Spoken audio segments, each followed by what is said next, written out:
Hey, what's up everyone? Ninki Kanjin here, and today we're going to be talking about the working culture in Japan. While most of us want to work to live, can the same be said for Japan? In Japan, they have the second highest working hours in the entire world. So many people say that because of the working hours in Japan, it's part of the cause of why Japan has such a low birth rate. And it is no doubt in my mind that that is part of the reason why. So just how many hours do the Japanese work per week? Well, in Canada, the average working week is about 40 hours. However, in Japan, it's about 60 hours. And so if you're tired of working that 9-to-5 job, or if you're just tired for working for a boss who really doesn't appreciate you, then check out the link below about 5 ways how you can make money online from home. Now, while you may be thinking, okay, so they work a lot of overtime, at least they get paid for it, right? Well, unfortunately, that is not always the case. And recently, the government passed a law which capped the total amount of overtime hours that a worker could work per month. And now, while that is great, and it is definitely a step in the right direction, it unfortunately doesn't mean anything because they don't back up or enforce this rule. And in lieu of documenting these overtime hours, the company usually gives their workers a bonus once or twice a year. I'm supposed to say, I appreciate all your hard work, you deserve a bonus, here you are. Unfortunately, this is definitely not the case because all those overtime working hours that the employees put in, that's basically their bonus. So they're not really getting paid a bonus. They're just getting paid for the overtime hours that they worked. And I think more than that though, these so-called bonuses are getting smaller and smaller every single year. I think this is part of the problem, but the other part of the problem is that workers believe if they go home before their boss, that they're seen as lazy, as inefficient, as not caring about the company. And I don't know about you, but for me, once I finish my work, I want to go home, spend time with my family, with my friends, do my hobbies, have a life outside of work. And heck, Japanese workers work so hard that you can see businessmen pass out on the street all the time. But if you're working for a Japanese company, this also applies to you. Recently, there was a video which showed an accountant's life in Japan.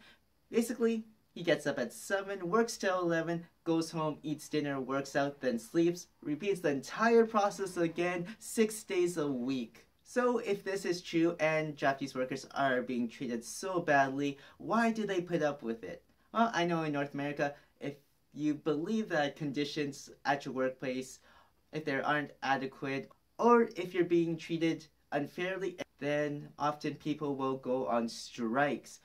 For me personally, I believe this is one of the best ways to negotiate between companies and their workers to find a fair and just outcome. However, while this is definitely one of the better ways to negotiate, it does convenience others around you. And for that reason, I believe that's one of the reasons why you hardly ever see anyone in Japan strike.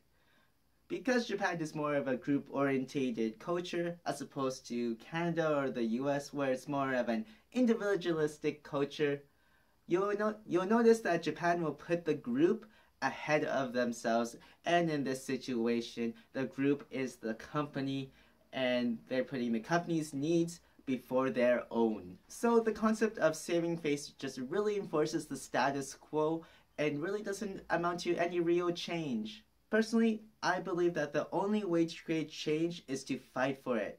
At one point, even slavery was considered acceptable. And if the people didn't fight for change, guess what? Nothing would have happened. So if you want change, you have to be willing to fight for it. Okay, so if you want change, you have to be willing to fight for it. But how did this mindset of thinking that the company is always right, or, you know what, I don't want to rock the boat, I just want to be like everyone else and not cause problems. How did this come about in the first place? So traditionally, the Japanese workforce has always been more of a hierarchical structure. So you have the boss at the top, maybe your supervisor, yourself, then you have people below you. Essentially, it's a kind of a Essentially, it's a way to rank and to immediately find out how important you are in that company. And the structure in the past, it worked very well because at that time companies could promise you that you would never be fired, you would have a pretty good pay, and for that reason you would put the company first ahead of yourself or your family, because if you take care of the company, they'll take care of you. Unfortunately, in today's society, that is not the case anymore. Companies cannot offer lifelong employment, and more often than not, they're looking to save costs by either making you a contract employee so they don't have to pay the benefits, or just really trying to skimp or bypass the law altogether. But now, as this structure is changing, younger generations are realizing that this is not the way they want to live, that they value their freedom, their time, and their family more than they value the company now. So I think it's definitely a step in the right direction, but in order to really implement this, it's going to take a while. So now companies are focusing more on the skill sets that you can bring and the effectiveness and quality that you bring to the company as opposed to how long you've been with the company. That being said, the majority of companies are slow to accept this, and hopefully we'll see this change within the next 10 years or so. I believe this change is occurring because of death by overwork, which is called Karoshi in Japanese. So with workers dying from overwork, also known as Karoshi, younger generations are realizing that this is not the way they want to live.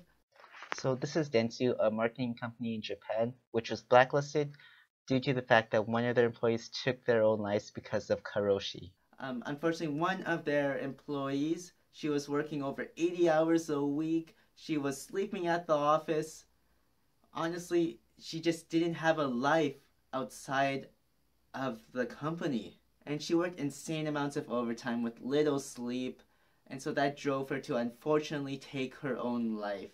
And while this was an extreme case, Karoshi is unfortunately more common than we would like it to be. And because of the case, it sparked an outrage in the Japanese people. However, not everyone saw it that way. Some people commented on the Japanese version of Reddit that, oh, she must be mentally ill that she couldn't handle just that amount of overtime. So what do you think though? Should Japan reduce its working hours, or should they put the company ahead of themselves to increase Japan's economy? So let me know in the comment section down below. And if you think this is a problem, not just in Japan, but all over the world, please share this video so we can help raise awareness. And remember, the change starts with you. Until next time, waku waku.